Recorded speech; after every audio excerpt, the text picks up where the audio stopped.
Siti Rubayatul Adawiyah didatangan ku Zunnun.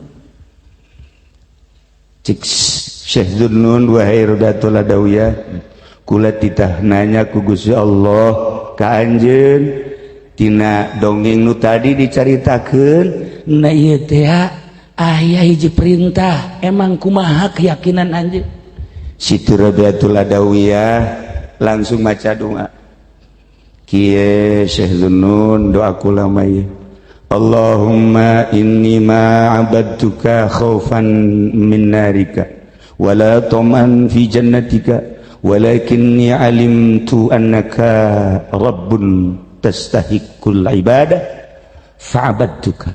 Ya Allah ya Rabb, saenyana abdi teu ibadah ka Gusti kulantaran sieun ka neraka Gusti lain. Abdi teu pati ibadah ka Gusti karena cinta ka surga Gusti lain. Tetapi kaulah mah henteu maelu tentang surga jeung neraka. Ulah mah nyaho bahwa Gusti teh pangeran anu berhak kudu diibadahan. Kulantaran hak diibadahan saestuna kualai mah. Kula mangan sakadar ibadah teh ka Gusti we hayang kapanggih jeung Gusti. Tah eta kos kitu.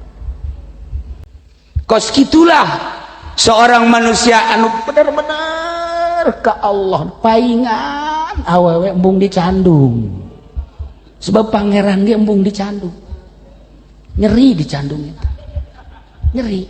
Tapi kula lamun jadi awewe menta dicandung sebenarnya. Ya tuh cek awewe waktu jadi lalaki jing.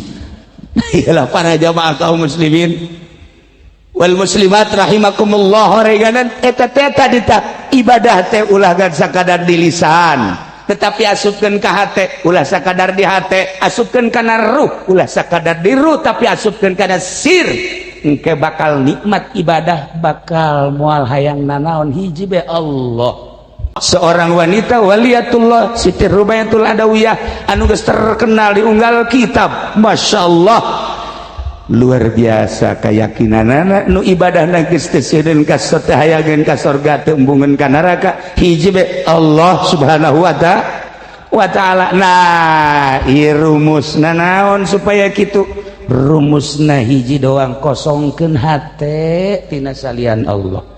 Sebab penyakit darah tinggi babari di ubaranana, penyakit gula babari di ubaran, penyakit mah babari, tapi penyakit kolbu du hese teh